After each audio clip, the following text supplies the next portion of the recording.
প্রকৃত গণতন্ত্র প্রতিষ্ঠায় মানুষের কথা বলার স্বাধীনতা নিশ্চিত করতে হবে বলে মন্তব্য করেছেন বিএনপি মহাসচিব মির্জা ফখরুল ইসলাম আলমগীর।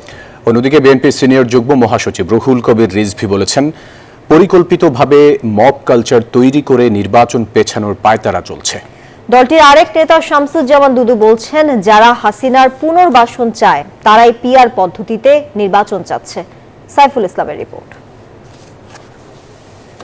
রাজধানীর বাংলা একাডেমিতে এই বিতর্ক প্রতিযোগিতার সমাপনীতে প্রধান অতিথি বিএনপি মহাসচিব মির্জা ফখরুল ইসলাম আলমগীর বলেন, স্বাধীনতার এত বছরেও দেশে প্রকৃত গণতন্ত্র প্রতিষ্ঠিত না হওয়া জাতির জন্য দুঃখজনক। ভিন্ন মতকে দমনের বদলে মত প্রকাশের স্বাধীনতা নিশ্চিত করাই প্রকৃত গণতন্ত্র বলে মন্তব্য করেন তিনি।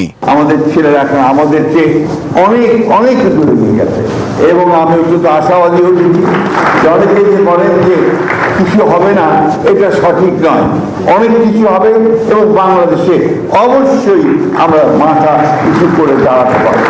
এদিকে নয়াপল্টনে সংবাদ সম্মেলনে বিএনপির সিনিয়র যুগ্ম মহাসচিব রুহুল কবির রিজভী বলেন, শেখ হাসিনার মতো নানা বয়ান তৈরি করে নির্বাচন পিছিয়ে দেওয়ার চক্রান্ত চলছে। এক্সট্রিম মশার কয়েল প্ল্যান্ট ফাইবার দিয়ে তৈরি, তাই সহজে ভাঙে না, সুগন্ধিযুক্ত ও নিরবিচ্ছিন্নভাবে জ্বলে। ডেঙ্গু, চিকুনগুনিয়া বাহি সহ যে কোনো মশার বিরুদ্ধে দেয় এক্সট্রিম সুরক্ষা। এই পরিকল্পিত অপপ্রচার, অপতৎপরতা, কৃত্রিমভাবে তৈরি সামাজিক অশান্তি ও গণতন্ত্রের পথ চলাকে বাধাগ্রস্ত করা এবং নির্বাচন পেছানোর সুদূর প্রসারী পরিকল্পনা বলে জনগণ মনে করে। অন্যদিকে জাতীয় প্রেস ক্লাবে জুলাই আগস্ট গণ অভ্যুত্থানে শহীদদের স্মরণ সভায় যোগ দেন বিএনপির ভাইস চেয়ারম্যান শামসুজ্জামান দুদু। বলেন, পিআর পদ্ধতিতে নির্বাচনের কথা বলে পতিত ফ্যাসিস্টকে ফিরিয়ে আনার ষড়যন্ত্র শুরু হয়েছে।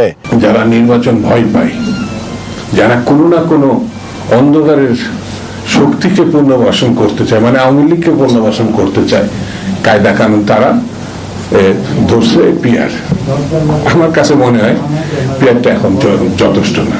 দেশে গণতন্ত্র প্রতিষ্ঠার জন্য সুষ্ঠু ও গ্রহণযোগ্য নির্বাচনের বিকল্প নেই বলেও মন্তব্য করেন দুদু। সাইফুল ইসলাম, নিউজ 24, ঢাকা।